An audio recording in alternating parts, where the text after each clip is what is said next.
Hey guys, what's up? It is Matt Lane, and in today's episode we will be covering how to defeat the Shadow of Yharnam.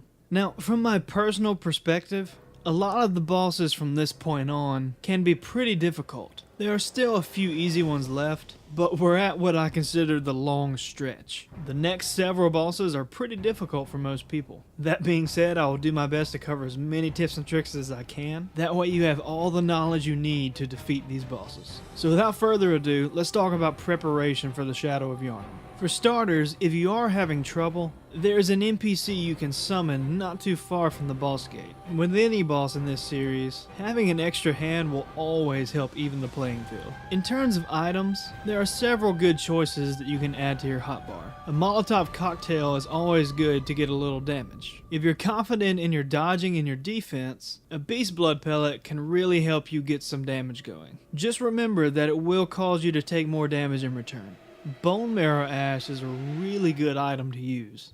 This item greatly increases the damage from your gun. And last but not least, the Shaman Bone Blade. This is a rare item to come by this early in the game. The only exception to this is if you have gone deep into the Chalice dungeons. This item causes enemies to turn on one another, which makes this boss a great one to use it on, since there are 3 actual enemies in the arena. Well, that's enough for preparations. Without further ado, let's talk about some tactics on how to fight this boss. When you walk in, you will see all 3 of the enemies lined in a row. Each of these 3 enemies have different types of attacks.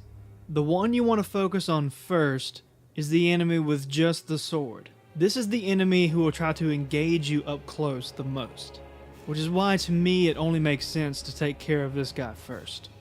Just keep your distance from the other 2, and try your best just to use your peripherals to see when their fire attacks are headed towards you. You should be able to easily dodge out of the way without too much of a problem. And if you know how to parry, you will dominate this boss pretty easily. However, if parrying is a problem, I still suggest going in this order. As you can see, getting a successful parry does a ton of damage to the boss.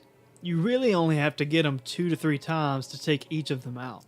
But if you don't know how to parry, just staying extremely aggressive on each boss at a time will really be all you need. Again, just make sure to watch for the fire attacks occasionally. Once you have successfully defeated the first one, this will push the boss into phase 2. You won't notice much of a difference, but if you look closely, there are now snakes coming out of their stomachs. Not exactly sure how this helps them, but hey, who am I to judge? The second enemy you want to focus on is the one with the sword and the candle. This will be the mid-range of the 3 enemies. The fight now becomes a lot easier as you only have 2 enemies trying to attack you. The best strategy is to stay on the opposite side of the tombstone that the caster is on, thus eliminating the need to watch out for his fire attacks. Again, if you can parry, that is really all you will need to just murder this boss. But if you can't, just stay on the opposite side of the tombstone from the caster and stay very aggressive on this boss. For most weapons, you are faster than they are, so as long as you're not being hit from the caster, you should be able to literally stun lock them to death. Not exactly the noblest of ways to fight a boss, but again, these videos are for those who need help defeating the boss, which usually means they've died multiple times and need help. That being said, beggars can't be choosers. Now that there's only one of them left, this will push the boss into phase 3.